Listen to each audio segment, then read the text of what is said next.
Nuestro paciente llega por dolor retroesternal opresivo, intenso o moderado, acompañado o no de manifestaciones adrenérgicas o vagales.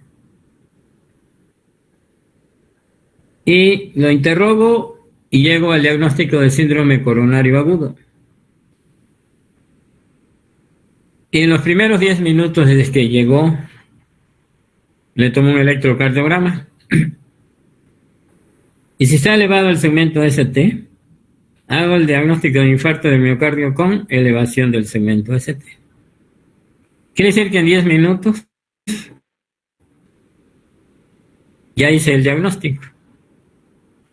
En un paciente que tiene dolor retroesternal opresivo, acompañado de manifestaciones o no adrenérgicas o vagales, y que tiene factores de riesgo, diabetes, hipertensión, tabaquismo, alguno de ellos o combinación con varios, pero en ocasiones pocos pacientes no tienen estos factores de riesgo.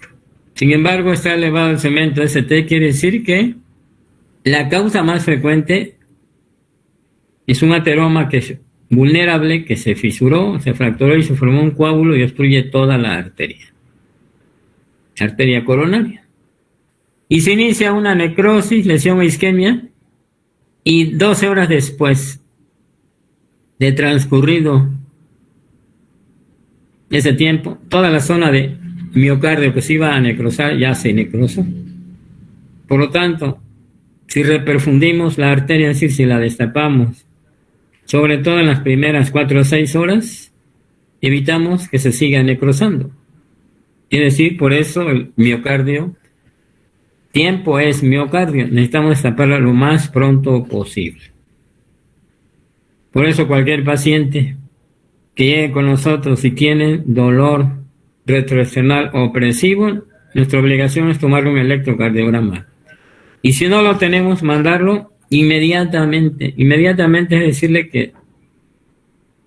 que y se vaya directamente al hospital que le corresponde, ya sea que tenga ISSSTE, IMSS o ninguno, al sector salud. Si está cerca del Hospital del Sur, mejor, y si no, pues Hospital del Norte en caso que no tenga derechohabiencia a ninguno de los otros dos. Lo vamos a estadificar. ¿Qué quiere decir? Estadificar el síndrome coronario agudo es esto.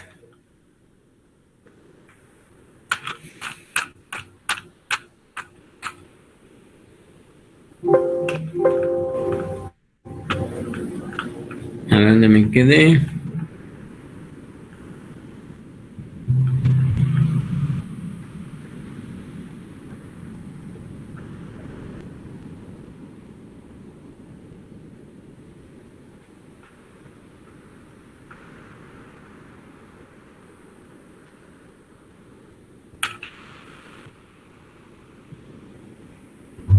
Estadificar es decir, ¿qué tiene? Llegó con dolor precordial opresivo y estamos que nuestro paciente tuvo elevación del segmento ST, por lo tanto es un infarto del miocardio con elevación del segmento ST.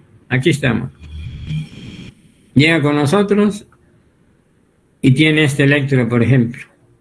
Tiene Q y elevación del segmento ST B1, B2, B3, B4, un poquito en B5, B6, D1 y ABL.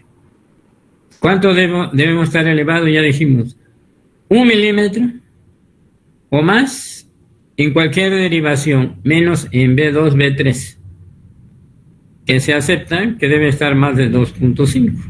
Entonces aquí vemos que hay necrosis, tiene onda Q, lesión subepicárdica, y no vemos la T negativa de isquemia subepicárdica, por lo tanto es un infarto del miocardio con elevación del segmento ST. Y le ponemos la cara en el electro que está, en este caso será anterior extenso. En el diagnóstico, primero hicimos el diagnóstico de infarto, de síndrome coronario agudo del tipo del infarto del miocardio con elevación del segmento ST. ¿En qué cara? Cara anterior extensa. Y después de eso, le tomamos troponina, pero no es necesario esperarla. Hay que pensar cómo voy a reperfundir la arteria. Mientras tanto lo tengo que clasificar de acuerdo a Killip y Kimball. ¿Qué es clasificación funcional? Es decir, de acuerdo a si tiene o no datos de insuficiencia cardíaca. Es decir, clase 1, infarto del miocardio, pero que no hay estertores ni disnea. 2, tiene insuficiencia cardíaca leve. ¿Cómo lo sé? Porque tiene estertores crepitantes y discreta disnea leve. Y si escucho bien, puedo tener un galope 3R. 3, cuando está lleno el pulmón de estertores. Y 4, cuando tiene choque cardiogénico. Killip y Kimball. En algunas terapias intensivas, a veces se emplea la clasificación hemodinámica de Forrester. Después que se le hace el cateterismo cardíaco y si queda mal el paciente, puede meterse un catéter que se llama de Swan-Ganz, que ya hemos comentado que se mete por una vena, el atrio derecho, ventrículo derecho, arteria pulmonar hasta donde se atora. Tomamos la presión capilar pulmonar, que comentamos que refleja la presión de la aurícula izquierda. Por lo tanto, la PCP, si está elevada, está reflejando la presión de la aurícula izquierda. Quiere decir que hay insuficiencia cardíaca izquierda. Eso indica. Grado 1, de acuerdo a la clasificación hemodinámica, esta habitualmente no nos la sabemos, pero sí donde estamos, se pone este catéter, pues hay que aprendérsela. PCP menos 18 es el mismo Killip y Kimball. 1 quiere decir que no tiene insuficiencia. 2, aquel que tiene insuficiencia cardíaca izquierda, estertores crepitantes. Como tiene estertores crepitantes, seguramente ya está fallando el ventrículo izquierdo, quiere decir que hay falla de ventrículo izquierdo. Aunque el gasto cardíaco, el índice cardíaco se considera normal. Y el 3, fíjense bien, el 3 de Killip y Kimball es edema pulmonar agudo. En cambio a esta dice hipoperfusión periférica aislada. Y nos dice que el 3, la presión capilar pulmonar está normal, pero el índice cardíaco está disminuido. Quiere decir que el gasto cardíaco está disminuido. ¿Qué sucede entonces? Lo que pasa es que este corresponde a un infarto que se extendió a ventrículo derecho.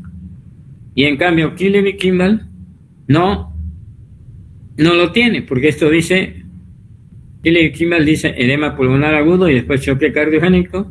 Y el 4 de Forrester, obviamente, ya es un choque cardiogénico. Es la diferencia de Forrester, la ecuación hemodinámica de Forrester. El 3 nos está hablando de que hay una falla del ventrículo derecho. Quiere decir gasto cardíaco bajo, ¿verdad? Manifestado por índice cardíaco bajo, pero la PCP es normal, quiere decir que no está aumentada, no está fallando el ventrículo izquierdo, porque la aurícula izquierda tiene presión normal. Entonces, ya hicimos el diagnóstico de infarto del miocardio con elevación del segmento ST y vemos dónde estamos. Nosotros ya sabemos qué vamos a hacer desde los primeros 10 minutos. ¿Por qué? Tenemos sala de hemodinamia en el hospital, inmediatamente llevo el electro y los datos clínicos al que está en la sala de hemodinamia. Va a decir, pásalo o no lo pasa. Pero si no tengo sala de hemodinamia, tengo que saber la sala de hemodinamia que corresponde a ese hospital. ¿En qué tiempo está? ¿Está a más de 90 minutos? Le voy a poner un fibrinolítico, siempre y cuando el infarto del miocardio con elevación del segmento ST no tenga más de 6 horas. De preferencia, se puede prolongar un poquito, pero nunca a las 12 horas ya toda la necrosis está establecida. Entonces, por eso es que se prefieren las primeras 4 a 6 horas. Mientras tanto, ya le dijimos que lo monitorizamos. Le puse acetil salicílico, una tabletita de 100 o de 300 miligramos, el que de acuerdo a lo que yo tenga. Clopidogrel. El clopidogrel le voy a dar 300 miligramos. Y si él va a ir a sala de hemodinamia y el hemodinamista me dice que le ponga 600, pues le doy 4 tabletas más. Clopidogrel viene de 75 miligramos. Y le pongo 80 miligramos de enoxaparina. Esa es la antiagregación completa: acetil salicílico, clopidogrel, más enoxaparina. Le doy 80 miligramos de atorvastatina. Veo si le puedo dar o no beta bloqueadores. Si es infarto inferior, no.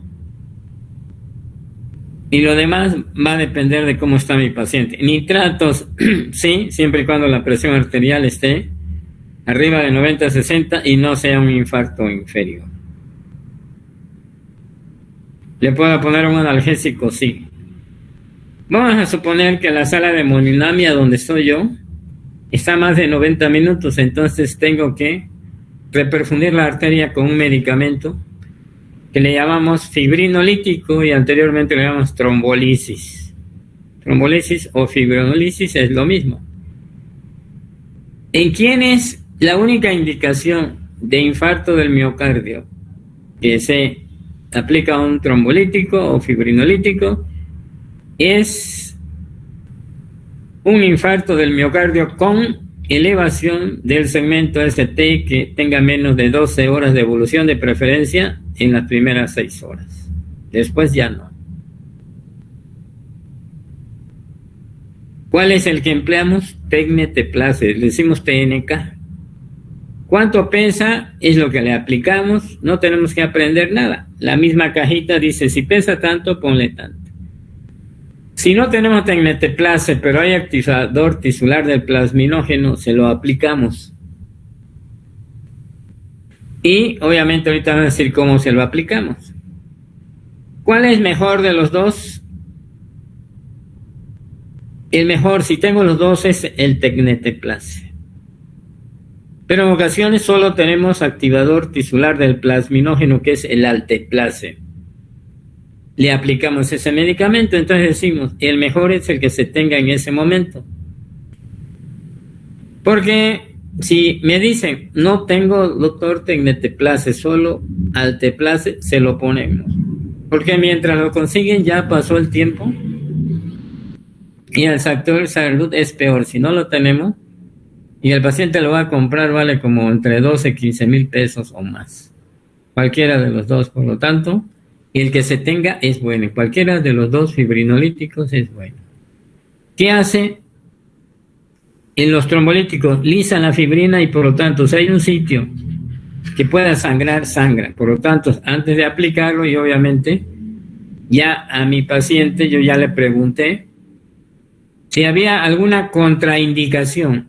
¿Cuáles? Los más comunes: úlcera gástrica, hemorragia cerebral previa, cirugía en las últimas 3 semanas.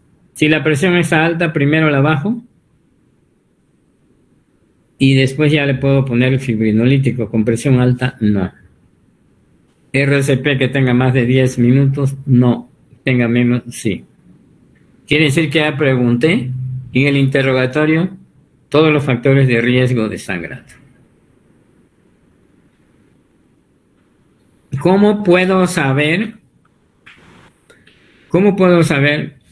si el trombolítico fue efectivo? Lo puedo saber de la siguiente manera. Se le toma un electro, habitualmente le tomamos uno al inicio, otro a la mitad, otro al final. Y el efecto del trombolítico lo vamos a ver a los 90 minutos. Vamos a encontrarle una cuya profunda y el segmento ST va a estar discretamente elevado y la T negativa.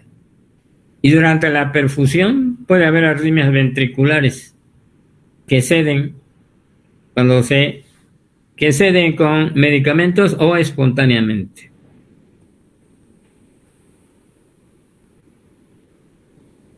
No le pude, mi paciente, tengo una sala de hemodinamia a los 90 minutos o lo tengo en el hospital muy cerquita. Aviso al hemodinamista y entonces le voy a hacer lo que llamamos, el hemodinamista, ¿qué le va a hacer? Le va a poner un catéter en las arterias coronarias y le va a decir lo que conocemos como angioplastía coronaria transluminal percutánea, que esto se lo debe de hacer a todos mis pacientes con infarto del miocardio. Aquel que le puse trombolisis, después de las 6 horas a 24 horas siguientes, debo de mandarlo a sala de hemodinamia. Quiere decir que a la sala de hemodinamia van todos los infartos del miocardio con elevación del segmento ST. Sí, siempre y cuando tengan menos de 12 horas de evolución, o aquellos que aunque tengan más de 12 horas, recibieron fibrinolítico sobre todo en las primeras 6 horas, pero antes de 12 horas. Si ya mi paciente llegó 2 días después del infarto, lo que se le hace es un ultrasonido y posteriormente, si hay isquemia, se le podrá o no hacer una angioplastía coronaria. Entonces, ¿cuál es la indicación de la angioplastía? Todos. ¿Cuándo es la indicación del trombolítico? Cuando yo no tenga una sala de hemodinamia, una sala de hemodinamia dispuesta, sobre todo en las primeras horas, 4 a 6 horas. O que yo pueda trasladar a mi paciente en 90 minutos máximo. Y en algunos lugares aceptan hasta 120 minutos, siempre y cuando estemos seguros que lo vamos a enviar. Si no, fibrinolítico y después angioplastía las siguientes 6 a 24 horas. ¿Qué es lo que va a hacer el que hace hemodinamia? Mete un catéter, una guía, ya sea por la vena, por la arteria radial o la arteria femoral, llega a la válvula aórtica y mete una guía, después va metiendo medio de contraste y aquí observamos que hay un trombo y por lo tanto hay disminución del flujo distal a la formación del trombo. Quiere decir que aquí está el problema. Aquí tenemos otro, pero este ya es más complicado porque tiene una restenosis arterial. Entonces aquí tenemos la coronaria izquierda, fíjense bien, descendente anterior, y aquí la circunfleja, descendente anterior y circunfleja. Coronaria derecha, esta es la descendente posterior, así se ve la coronaria derecha. Entonces, ¿qué es lo que hace? Entonces, ya dijimos que se rompe la causa más frecuente de infarto del miocardio con elevación del segmento ST, se rompa o se fracture un ateroma vulnerable y por lo tanto se inicia una necrosis, lesión o isquemia que va avanzando poco a poco y después de 12 horas ya está la necrosis bien establecida. Si lo logro destapar antes, entonces ya no se necrosa más. En eso se basa que el miocardio, tiempo es miocardio. Si la destapo al inicio, la necrosis va a ser menor y por lo tanto menos daño miocárdico. Después, ¿qué hace? Ya está el coágulo, ya metió sus guías, mete un balón. Bueno, si hay un coágulo, lo extrae. Hay unos catéteres que tienen como campanita y lo pueden extraer. Después meten un balón y dilatan el ateroma. El hecho de dilatar un ateroma se llama angioplastía primaria. Entonces, angioplastía es actuar sobre el ateroma. Transluminal percutánea quiere decir que a través de la luz de la coronaria se dilata la arteria. Esto se llama angioplastía. Angioplastía transluminal percutánea. Primaria porque es lo primero que se hace. Y después de eso, que ya se dilató, se mete un resortito que le llamamos stent. Y estos stent ya queda abierta la arteria. Entonces, esto lo conocemos como angioplastía primaria transluminal percutánea. Eso es por eso recibe ese nombre. Se le pone el stent y ya queda destapada la arteria. En algunos otros casos, cuando ya el paciente ha tenido tiene varios ateromas,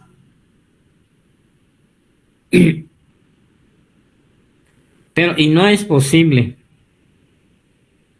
ponerle stent desde el punto de vista técnico, lo que se hace es se hacen puentes aortos coronarios, pero sí hay que quitar las costillas, ¿verdad? Para poder exponer al corazón y hacerle lo que llamamos puentes aorto-coronario, lo que se llama revascularización quirúrgica. Esto habitualmente solo en los hospitales muy grandes lo hacen de urgencia, si no lo programan, siempre y cuando tenga isquemia miocárdica. Esto es lo que se llama revascularización quirúrgica, es decir, puentes aortos coronarios que se ponen distal al ateroma y habitualmente le ponen varios puentes. Aquí, por ejemplo, hay una obstrucción del 100%. Se quita el coágulo, se dilata y se le pone un stent. Aquí también lo observamos. Aquí está el ateroma, se dilata y le pone un stent y entonces queda así. Aquí hay hipoperfusión y la perfusión se calcula por medio de un score que se llama TIMI 1 a TIMI 3. TIMI 1 es cuando la arteria se abre, o sea, se reperfunde y está bien irrigada, quiere decir vuelve a un flujo normal. Y ya si está disminuido puede ser TIMI 2, TIMI 3, quiere decir que no se reperfundió. Entonces es lo que se hace, ¿verdad? Se dilata y se le pone un stent. Es coronaria derecha. Medicamentos que le vamos a seguir dando es acetilsalicílico.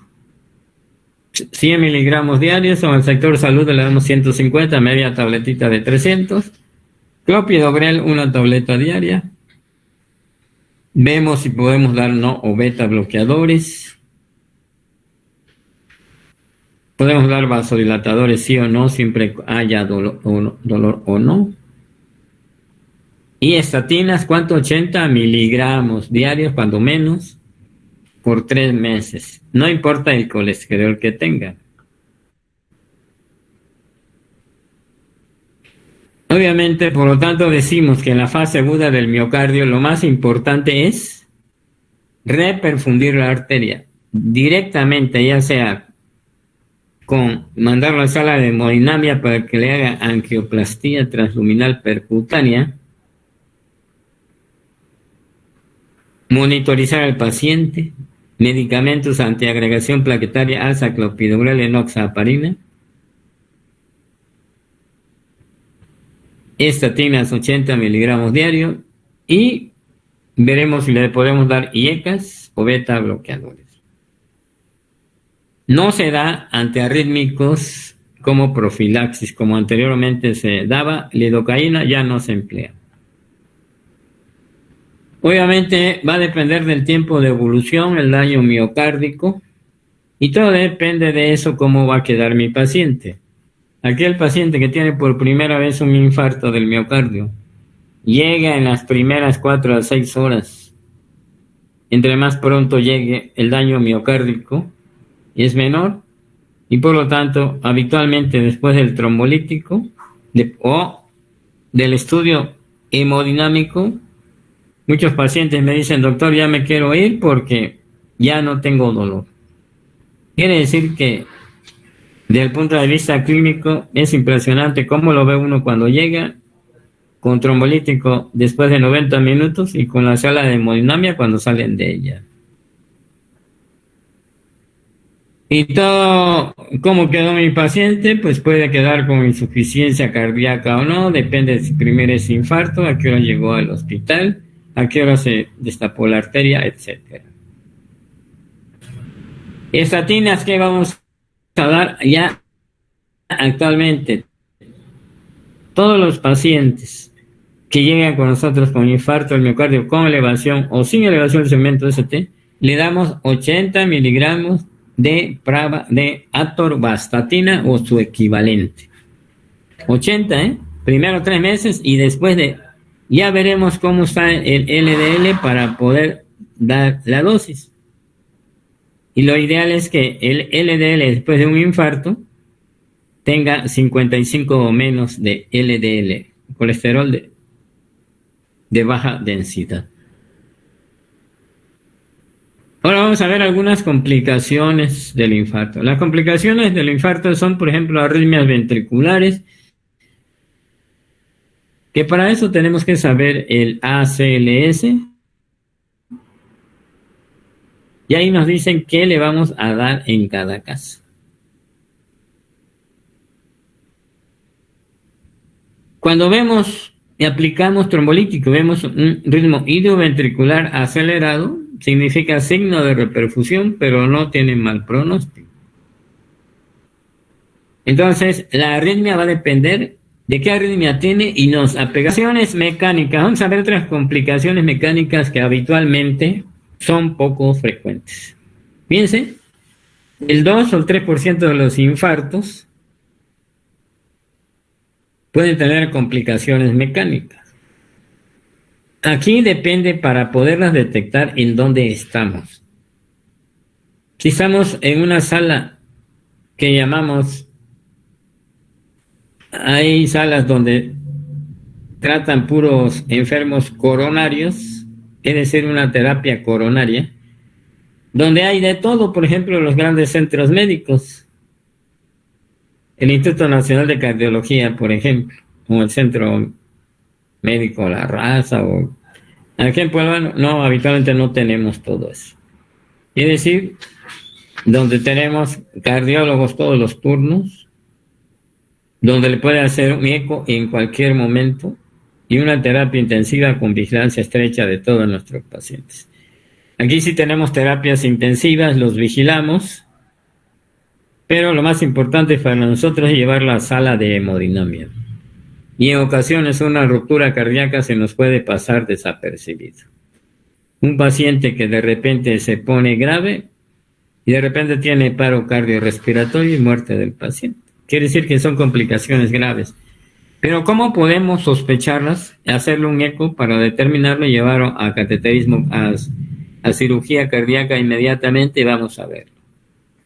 ¿De qué se mueren los infartos del miocardio en su casa? Se mueren de fibrilación ventricular. Empieza con arritmias ventriculares, taquicardia ventricular, y de eso fallecen en las primeras horas. Por eso es que se monitoriza a todos los pacientes. El primer gran avance del infarto fue monitorizar a todos los pacientes. Y por eso se crearon las salas de choque en urgencias. Porque antes del infarto lo poníamos donde le tocaba. No había una sala especial. Llamábamos que poníamos 2 o 3 pacientes donde había un monitor o 4, pero no había, como hay ahora, una enfermera para 4 camas, un médico que esté ahí vigilando, no, sí, todos los teníamos que ver. Entonces, ahora sí está mejor. Y entonces se monitoriza y si hay alguna arritmia hay que tratarla inmediatamente. Complicaciones mecánicas. ¿Cuáles tenemos? Aquí están las 3. Graves, con alta mortalidad. ¿Cómo podemos sospecharla para poder iniciar el estudio?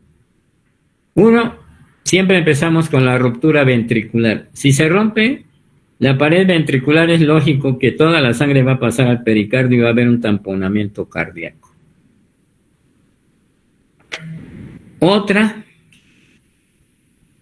este es el taponamiento cardíaco. 2, que se rompa el tabique interventricular. Y 3, que se rompa una cuerda tendinosa o que exista el músculo papilar por necrosis, ¿verdad? Por isquemia se necrose y nos dé una regurgitación mitral, lo que llamamos insuficiencia mitral aguda. Ruptura cardíaca, es decir, el ventrículo. Nosotros estamos observando a nuestro paciente y vemos que en el electro tiene el mismo ritmo que tenía. Pero vemos que no tiene pulso y no respira. Eso se llama disociación electromecánica. Quiere decir, también le llamamos actividad eléctrica sin pulso, y lo que requiere es iniciar RCP para tratar de corregirlo, hacerle un eco y si hay ruptura cardíaca, llevarlo inmediatamente a cirugía cardíaca. Por lo tanto, se necesita un equipo que esté en cualquier momento. Y eso a veces nos sucede y no nos da tiempo ni de hacer el diagnóstico. Entonces, la ruptura cardíaca del ventrículo izquierdo habitualmente lo detectamos porque es un paciente que aparentemente está estable, no respira, no tiene pulso, pero el electro continúa mostrando el ritmo que tiene. Disociación electromecánica o actividad eléctrica sin pulso. Ruptura del electro habitualmente se muere porque da de cuenta que nos da un tamponaje cardíaco agudo, ¿no? Ruptura del tabique interventricular, ¿cómo lo podemos sospechar? De repente se rompe el tabique interventricular y entonces hay una comunicación entre los dos ventrículos y nos va a dar un soplo sistólico que antes el paciente no tenía y entra en edema pulmonar agudo. Está estable y de repente se pone grave en edema pulmonar agudo, la escuchamos y tiene un soplo sistólico. Ya sabemos que holo sistólico es toda la sístole y pan sistólico es cuando toda la sístole, pero no escucho el primer ruido. Entonces, obviamente, la única manera de corregirlo es llevarla a la sala de cirugía y mientras tanto le podemos poner un balón de contrapulsación aórtica, nitroprusiato, pero si no lo pasamos a cirugía no lo vamos a poder sacar. Y por último, ¿qué pasa si se rompe un músculo papilar del ventrículo izquierdo? Pues nos va a dar inmediatamente, el paciente entra en edema pulmonar agudo y un soplo de insuficiencia mitral. Entonces, si entra en edema pulmonar agudo un paciente y con infarto que estaba aparentemente estable, pueden ser dos cosas. Si tiene soplo de insuficiencia mitral, ruptura del músculo papilar del ventrículo izquierdo. O si tiene soplo holosistólico o pansistólico, quiere decir que es una ruptura del tabique interventricular.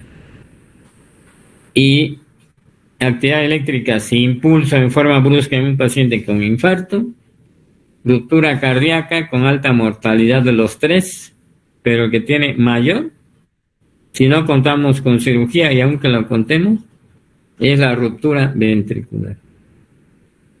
Y a veces, como le comenté, ni cuenta nos damos, porque de repente se nos pone el paciente, sí nos damos cuenta que entró en edema pulmonar agudo, pero no nos da tiempo de llevarlo a cirugía porque necesitamos un cirujano de tórax, todo el equipo que sea necesario para poderlo operar inmediatamente en una cirugía de corazón abierto, pues solo algunos centros están capacitados, no todos.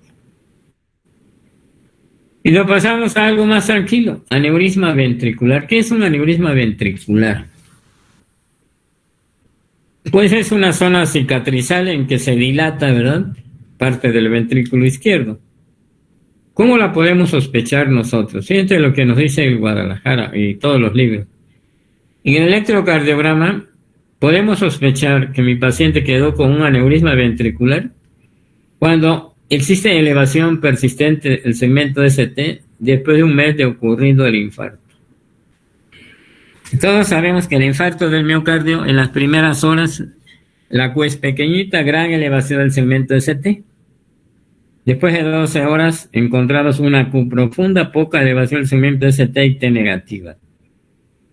Varios días después, solo encontramos una Q profunda, sobre todo no hay elevación del segmento ST y la T puede estar solo negativa. Y con el tiempo solo vamos a encontrar la Q profunda. Sin embargo, en este paciente vemos que la elevación del segmento ST sigue. Bajó un poquito, pero persiste, persiste y persiste. Ya le hicimos todo y hay que hacerle un eco y demostrar si tiene aneurisma ventricular. Conclusión. Aneurisma ventricular lo podemos detectar por la elevación del persistente del segmento ST después de un infarto del miocardio. Después de varios días, o como dice el Guadalajara, después de un mes de ocurrido el infarto. Si es grande, requiere cirugía, y si no, pues no.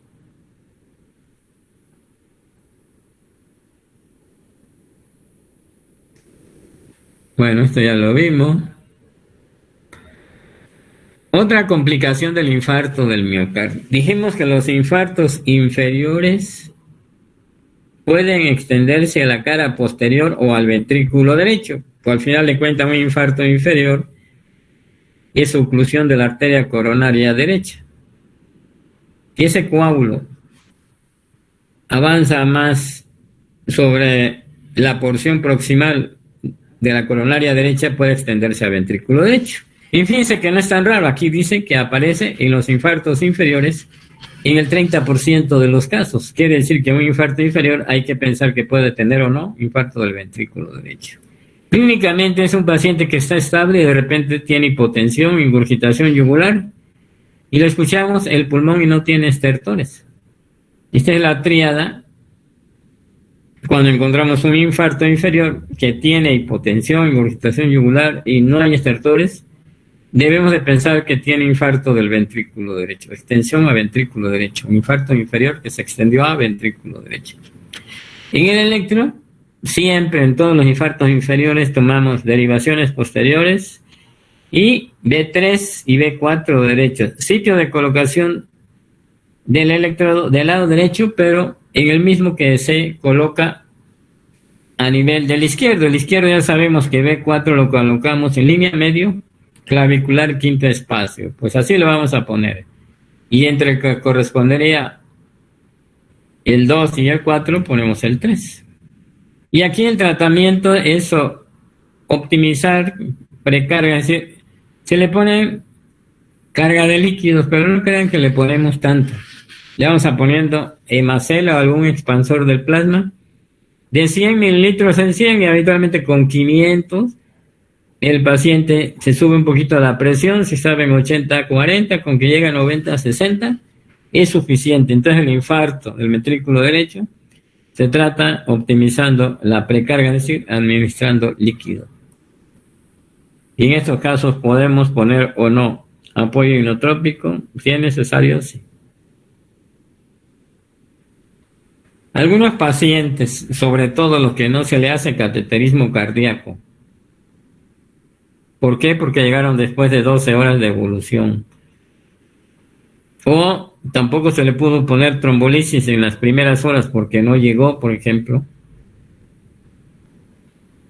Entonces pueden tener isquemia residual y son pacientes que después del infarto siguen con dolor. Y a estos pacientes se le hace un eco y posteriormente, si se detecta isquemia, se lleva a la sala de hemodinamia, si no, no. Tromboembolia pulmonar actualmente son raras porque ya le dije que le doy acetil salicílico, dosis de carga de clopidogrel 300 y enoxaparina. Entonces, es más fácil que sangre a que se formen trombos.